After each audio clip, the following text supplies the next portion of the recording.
City news కి స్వాగతం. ఈనాటి వార్తా విశేషాలు. విద్యుత్ ఉద్యోగుల డిమాండ్స్ పై యాజమాన్యంతో జేఏసీ జరిపిన చర్చ సఫలం అయ్యాయి. ఉద్యోగులు ప్రధాన డిమాండ్లను అంగీకరించిన విద్యుత్ యాజమాన్యం 1999 నుంచి 2004 మధ్య ఉద్యోగం పొందిన వారికి పాత పెన్షన్ విధానంపై అధ్యయనం కోసం కమిటీ వేసేందుకు అంగీకరించింది. కాంట్రాక్టు ఉద్యోగులను క్రమబద్ధీకరణ చేసేందుకు అంగీకారం తెలిపామని విద్యుత్ యాజమాన్యం కాంట్రాక్టు ఉద్యోగులకు క్రమబద్ధీకరణ కోసం ప్రత్యేకంగా సబ్ కమిటీ ఏర్పాటు చేయాలని నిర్ణయం తీసుకుంది. డైరెక్ట్ గా కాంట్రాక్టు ఉద్యోగులకు యాజమాన్యం జీతం చెల్లింపు పైన అంగీకారం తెలపని విద్యుత్ యాజమాన్యం కాంట్రాక్టు ఉద్యోగులకు సమాన పనికి సమాన వేతనం రానున్న పీఆర్సీ నుండి అమలు అంగీకారం తెలిపింది. 12 గంటల పాటు సుదీర్ఘ చర్చలు సాగాయని, సమ్మె విరమణపై కాసేపట్లో ప్రకటన తెలపనున్నాయని జేఏసీ నాయకులు తెలిపారు.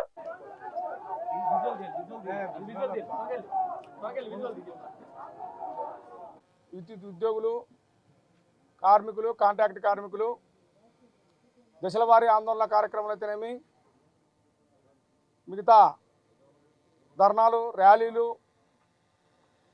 కార్యక్రమంలో భాగస్వాములై మాకున్న సమస్యలు ఏదైతే 16+13 డిమాండ్లు పెట్టామో ఆ 29 డిమాండ్ల మీద ఉద్యమం చేయడం జరిగింది. 15వ తారీఖున ఇండిపెండెంట్ స్ట్రైక్లో పోవలసి ఉన్నప్పుడు 14వ తారీఖు రాత్రి 12:30 సమయం వరకు కూడా చర్చలు జరిగాయి. ఆ సందర్భంలో గౌరవ ప్రధానమంత్రి గారు మన రాష్ట్రానికి వస్తున్నారనేటువంటి విషయాన్ని ఎనర్జీ సెక్రటరీ గారు 2 రోజులు పోస్ట్పోన్మెంట్ అడిగితే పోస్ట్పోన్మెంట్ అయినటువంటి విషయం కూడా తమకు తెలుసు. అయితే ఈరోజు మధ్యాహ్నం 3 గంటల నుండి సుమారుగా ఇప్పుడు 3 అయింది. 12 గంటలు సుదీర్ఘంగా చర్చలు జరిగినవి. మరి అయితే ఏదైతే మేము డిమాండ్లు పెట్టామో ఆ డిమాండ్లలో కొన్ని మాత్రం పరిష్కారం అయ్యాయి, కొన్ని పరిష్కారం కాలేదు. ఆశించినంత ఫలితాలు అయితే రాలేదు. కాంట్రాక్ట్ కార్మికుల ఇష్యూ మీద మేము చాలా ఆశలు పెట్టుకున్నాం. కాంట్రాక్ట్ కార్మికులు కూడా ఉద్యమం చాలా తీవ్ర రూపంగా చేశారు. కాంట్రాక్ట్ కార్మికులకు న్యాయం జరుగుతుందనేటువంటి ఆశ మాలో కూడా ఉండింది. అదే మాదిరిగా కాంట్రాక్ట్ కార్మికులు కూడా ఆశించారు. ఏదైతే విలీన ప్రక్రియ కానీ, డైరెక్ట్ రిక్రూట్మెంట్ పని కానీ, సమాన పని సమాన వేతనం కానీ, ఈ 3 డిమాండ్లు ప్రధానంగా తీసుకొని వేచి ఉన్నారు. ఈరోజు పవర్ జేఏసీకి, దయచేసి వినండి, ఈరోజు పవర్ జేఏసీకి యాజమాన్యానికి జరిగినటువంటి ఒప్పందం కాంట్రాక్ట్ కార్మిక సంఘాలుగా మాకు ఆమోదయోగ్యం కాదు అని కరాఖండిగా మేము లోపల చెప్పడం జరిగింది. ఇది అత్యంత ముఖ్యమైనటువంటి విషయం.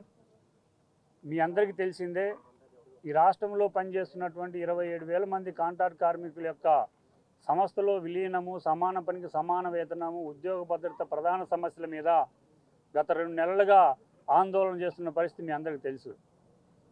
మొన్న 15వ తారీఖు కూడా జేఏసీ నాయకత్వం సమ్మె నోటీస్ ఇచ్చారు. మోడీ గారు ఉన్న కార్యక్రమం ఉందని చెప్పేసి వాయిదా కూడా వేయడం జరిగింది.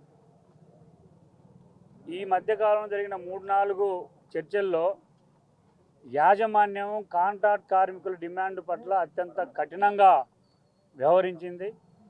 సంస్థలో విలీనానికి సంబంధించి ఎట్టి పరిస్థితుల్లో చేసే ప్రసక్తే లేదని చెప్పేసి చాలా మొండిగా కఠినంగా వ్యవహరించింది. అయితే యాజమాన్యం ఆ రకంగా కాంట్రాక్ట్ కార్మికుల పట్ల, వాళ్ళ డిమాండ్ పట్ల నిర్దయగా ఉన్నప్పటికీ మేము తెలంగాణలో జరిగింది. రాష్ట్ర ప్రభుత్వం చేపట్టిన స్వచ్ఛంద స్వర్ణాంధ్రకి సంఘీభావంగా సైకిల్ ర్యాలీ నిర్వహించిన కృష్ణా మిల్క్ యూనియన్ సభ్యులు. ఈ ర్యాలీలో అందరూ కలిసి స్వచ్ఛంద ప్రతిజ్ఞ చేశారు. ఈ సందర్భంగా Krishna milk union chairman Telasani Anjaneyulu మాట్లాడుతూ ప్రతి శనివారం సైకిల్ ని ఉపయోగిస్తామని, స్వచ్ఛంద కార్యక్రమంలో భాగంగా కృష్ణా మిల్క్ యూనియన్ కి ఇటీవల ముఖ్యమంత్రి చేతుల మీదుగా అవార్డు రావడం ఆనందంగా ఉందని అన్నారు. కృష్ణా మిల్క్ యూనియన్ ఫ్యాక్టరీ నుండి ప్రకాశం బ్యారేజీ, సీతమ్మ వారి పాదాల వరకు సైకిల్ ర్యాలీ నిర్వహించడం జరిగిందని అన్నారు. ఈ కార్యక్రమంలో కృష్ణా మిల్క్ యూనియన్ ఉద్యోగులు తదితరులు పాల్గొన్నారు.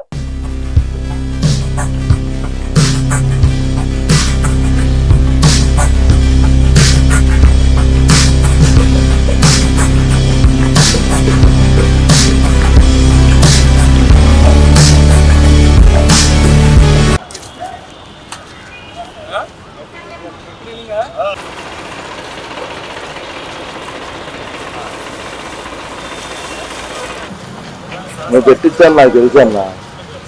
నువ్వు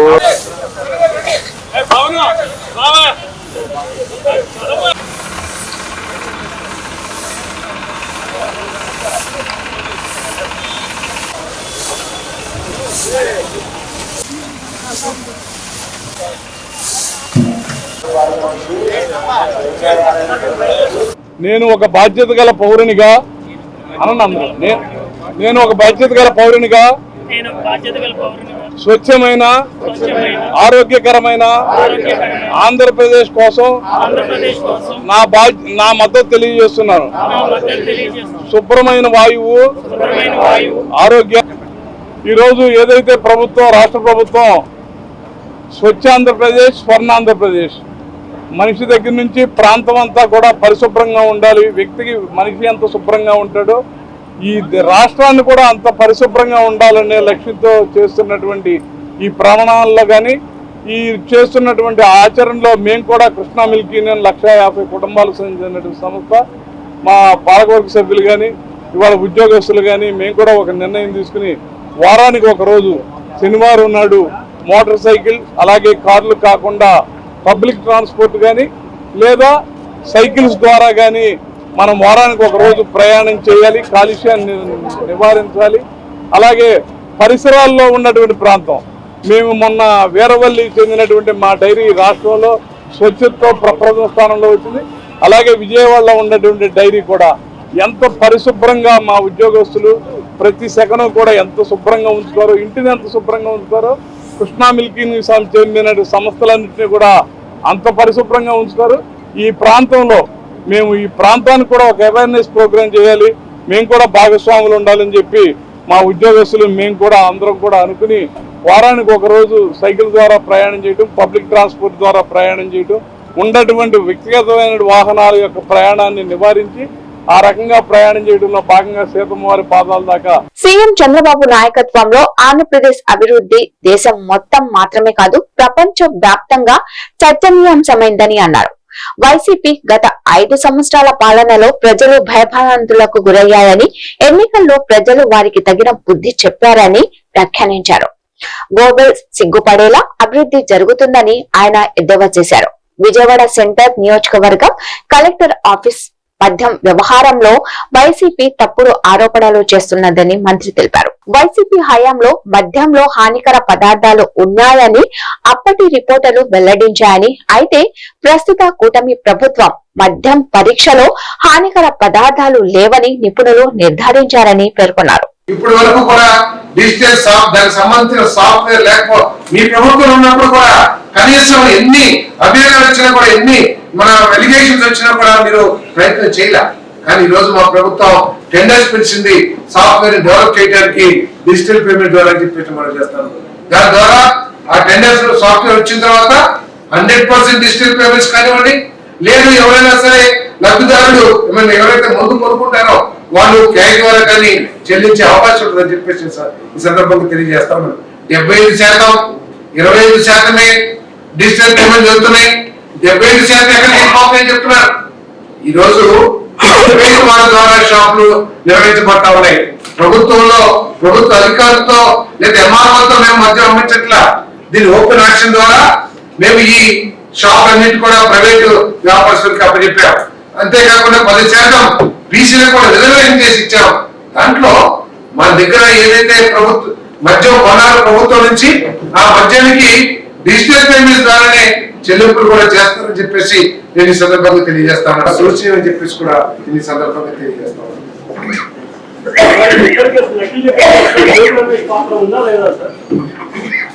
సాక్ష్యాలు ఎవరైతే నిందితులు ఉన్నారో ఆయనే చాలా స్పష్టంగా చెప్పారు.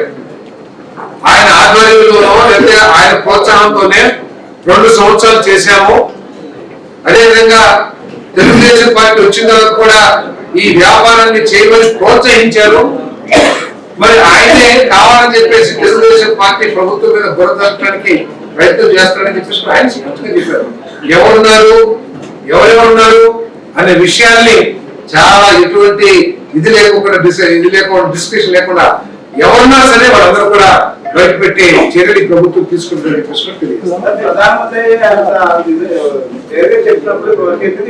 కూడా తెలియజేస్తాం. దీని మీద సిట్ ఏర్పాటు చేశాం. తప్పకుండా సిట్ లో త్వరలో రిపోర్ట్ ఇస్తారు. సిట్ రిపోర్ట్ ఆధారంగా ఎవరన్నా సరే వాళ్ళ మీద కఠినమైన చర్యలు చట్టపరంగా తీసుకుంటామని చెప్పేసి మాట్లాడుతూ చంద్రబాబు గారు లోకేష్ గారు ప్రమాణం చేయాలి, ప్రమాణం చేస్తాను. ప్రమాణాలలో నేతి బీరకాయలు నెయ్యంతో చాలా మంది చేసే ప్రమాణాల్లో కూడా అంత నిబద్ధత ఉంటుందని చెప్పేసి ప్రజలందరూ కూడా అనుకుంటా ఉన్నారు. అది కాదు, రిపోర్ట్స్ ఆధారాలతో సహా రిపోర్ట్స్ సబ్మిట్ చేస్తారు. ఆధారాలను కూడా వెలికిస్తాం. తప్పకుండా ఎవరెవరున్నా కూడా కేఎల్ విశ్వవిద్యాలయం నుంచి 3 శాటిలైట్లు లాంచ్ కావడం ఆనందంగా ఉందని కేంద్ర మంత్రి భూపతిరాజు శ్రీనివాస్ వర్మ అన్నారు. యూనివర్సిటీ విద్యార్థుల నైపుణ్యం, సృజనాత్మకత ఎలాంటిదో శాటిలైట్లు తెలియజేస్తున్నాయని తెలిపారు. విద్యార్థులు 2 ఏళ్ల క్రితమే కేఎల్ శాటిల్ 1 లాంచ్ చేసే గుంటూరు జిల్లా తాడేపల్లి సమీపంలోని వడ్డేశ్వరం కేఎల్ వర్సిటీలో 3 శాటిలైట్లను నింగిలోకి ప్రయోగించారు. వర్సిటీ ఎలక్ట్రానిక్స్ అండ్ కమ్యూనికేషన్ విభాగంలోని 34 మంది విద్యార్థులు సిహెచ్ కావ్య, కె శరత్ కుమార్ అధ్యాపక బృందం ఆధ్వర్యంలో వీటిని రూపొందించారు. లాంచ్ పాడ్ గా గ్రీన్ ఫీల్డ్ క్యాంపస్ లోని క్రికెట్ మైదానాన్ని ఉపయోగించి ఈ కార్యక్రమంలో కేంద్ర మంత్రి భూపతిరాజ్ శ్రీనివాస్ వర్మ పాల్గొన్నారు.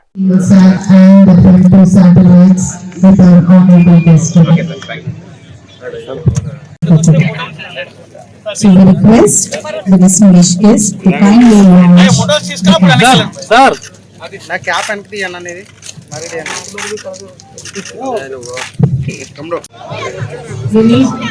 we need only it is a payload of 10 symmetrical module which carries the weather sensors.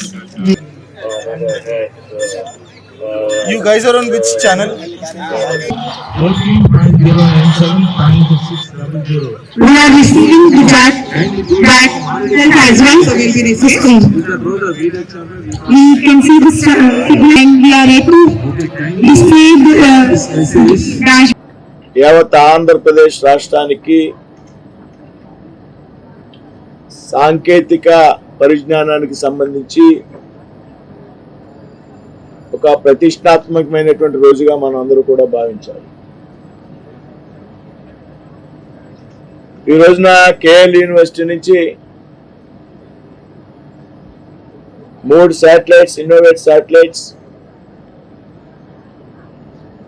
KLSAT 2, CANSAT and KLJAG అనేటువంటి 3 శాటిలైట్లని ఇవాళ కేఎల్ యూనివర్సిటీ క్యాంపస్ నుండి మనం లాంచ్ చేయడం జరిగింది. ఇవాళ చేసేటటువంటి ఏదైతే లాంచింగ్ కార్యక్రమం ఉన్నదో కేఎల్ యూనివర్సిటీ యొక్క విద్యార్థుల యొక్క సృజనాత్మకతను, నైపుణ్యాన్ని, వారి యొక్క నిబద్ధతను కూడా తెలియజేస్తుంది అనేటువంటి విషయంలో ఏమాత్రం కూడా అనుమానం లేదు. ఇవాళ కేఎల్ యూనివర్సిటీ ఆధ్వర్యంలో జరిగేటువంటి లాంచింగ్ కార్యక్రమానికి ఏదైతే Red Wing Kite Mac private limited, అదేవిధంగా స్పేస్ సాట్ కన్సల్టింగ్ LLC అక్కడ ఉండి డేటా అంతా కూడా ఇక్కడ తీసుకురావడం జరుగుతుంది. ఆ డేటా ఇక్కడి నుంచి ప్రతి 1 అవర్కి కూడా మనకి డేటా రావడం జరుగుతుంది. ఈ 1 అవర్లో వాళ్ళు అట్మాస్ఫియర్ అవనండి, అలాగే మన GPS లొకేషన్స్ అవనండి, GPS అవనండి, ఎన్ని ప్రెజర్స్ అవనండి, అలాగే డిఫరెంట్ ఓజోన్ లేయర్స్ అవనండి, ఇవన్నీ పారామీటర్స్, డిఫరెంట్ పారామీటర్స్ని ఆల్రెడీ మనం డాష్బోర్డ్లో రిసీవ్ చేసుకుంటాం. ఇది ఆల్మోస్ట్ 3 months వరకు రిసీవ్ చేసుకుని ఆ శాటిలైట్ల ప్రాపర్ సక్సెస్ఫుల్గా కింద రావడం జరుగుతుంది. దీనికి ఇవాళ మన ఆనరబుల్ మినిస్టర్ గారు, సెంట్రల్ మినిస్టర్ గారు, యూనియన్ మినిస్టర్ భూపతిరాజు శ్రీనివాస్ వర్మ గారు చేతుల మీదుగా లాంచ్ చేయడం మాకు ఎంతో గర్వకారణం. సో ఇది లాంచ్ అవ్వడం జరిగింది. అంతేకాకుండా ఇప్పుడు సెకండ్ శాటిలైట్ కూడా ఇవాళ కేఎల్ వెరీ హ్యాపీ. ఇవాళ we're launching one of our satellites, one of a kind, ఇండియాలోని most lightest and compact satellite. So ఇది I think it covers about 8 kilometers, 800 kilometers radius, and I think it's 14 kilometers altitude. So I think air balloon to and various other ways low and rockets to we're trying something very new. So it's one of a kind, and I'm very proud that they're all done by KLU team and our professors and our students, and it's all made from the scratch from in-house, and I'm very happy. And ఈ వార్తలు ఇంతటితో సమాప్తం. తిరిగి మరొక bulletin లో మళ్ళీ కలుద్దాం. అంతవరకు సెలవు. నమస్కారం.